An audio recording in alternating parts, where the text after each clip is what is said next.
صبح صبح ہی اس نے میرے سامنے کچھ چیزیں لا کر رکھی جن کو دیکھ کر میں حیران رہ گئی۔ میرے تو گویا قدموں تلے سے زمین ہی نکل گئی، کیونکہ یہ کچھ اور نہیں، ایسا سامان تھا جس میں ایک لہنگا تھا، لہنگے کے ساتھ کی چوڑیاں اور زیور وغیرہ۔ یہ تو کسی دلہن کے تیار ہونے کا سامان تھا۔ میں نے کہا کہ تم نے کیا مجھے بیچ تو نہیں دیا کسی سیٹ کے آگے؟ میری شادی تو نہیں کروا رہے ہو کسی سے؟ تو اس نے کہا کہ توبہ کرو، مجھے ایسا سمجھتی ہو کیا؟ میں نے تمہاری شادی کسی سے نہیں کرائی ہے، لیکن آج تمہیں دلہن بننا ہوگا۔ میں نے کہا کہ مجھے کیوں دلہن بنا رہے ہو؟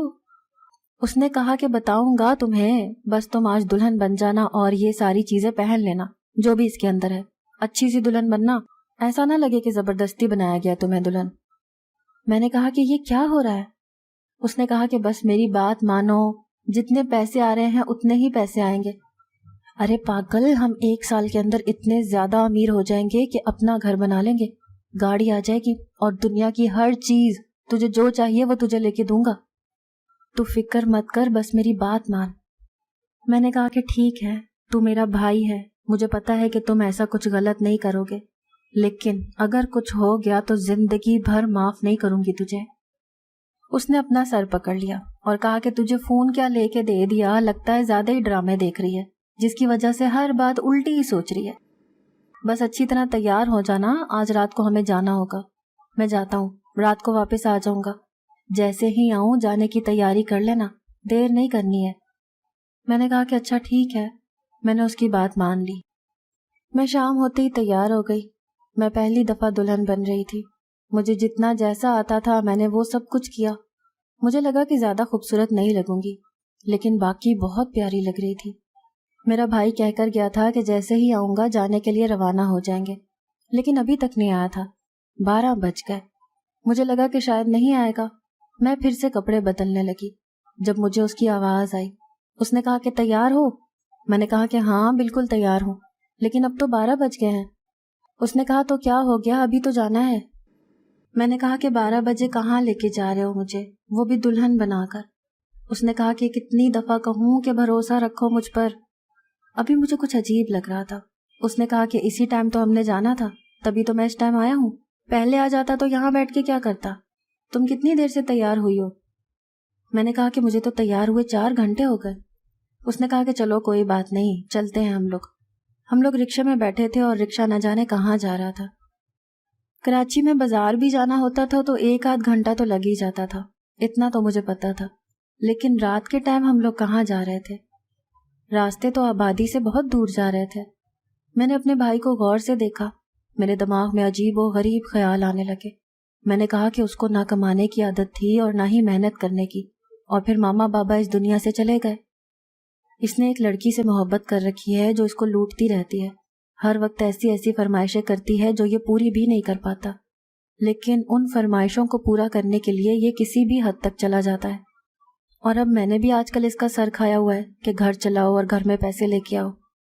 یہ اس وقت ایک ایسا آدمی ہے جس پر کوئی الٹا کام کرنا بقول اس کے خود کے اوپر واجب ہو چکا ہے۔ اگر وہ کوئی غلط کام کرے گا تو وہ یہی کہے گا کہ میں کیا کرتا، میں تو مجبور تھا۔ یعنی میرا بھائی اس وقت واقعی میں مجبور تھا۔ جس کی بہن اسے گھر چلانے کو کہہ رہی تھی اور ہونے والی بیوی بار بار فرمائشیں کرتی تھی، کام اسے آتا نہیں تھا، جیب میں اس کے ایک پیسہ نہیں تھا، اور اس طرح کے پیسے، اتنے سارے پیسے تو کسی غلط کام سے ہی آتے ہیں۔ نیک کام سے یا صحیح کام سے تو صرف 2 وقت کی روٹی پوری ہوتی ہے، اور اب یہ مجھے دلہن بنا کے آدھی رات کو کہاں لے کے جا رہا تھا، کچھ بتا بھی نہیں رہا تھا۔ مجھے بڑا ڈر لگ رہا تھا، مجھے اپنے ہی بھائی سے ڈر لگ رہا تھا۔ مجھے ایسا لگ رہا تھا کہ کچھ غلط ہو جائے گا اور میں کچھ نہیں کر پاؤں گی۔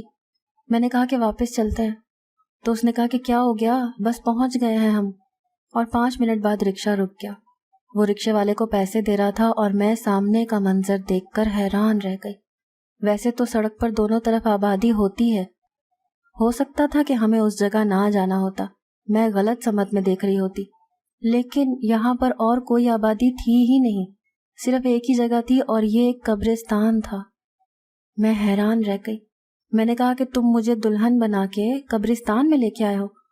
اس نے کہا کہ ایسے کام قبرستانوں میں ہی ہوتے ہیں، اور کیا پبلک پلیس پہ کرواتا تم سے ایسے کام؟ میں نے کہا کہ کس قسم کا کام؟ میں زور سے چلائی کیونکہ مجھے غصہ آ گیا تھا۔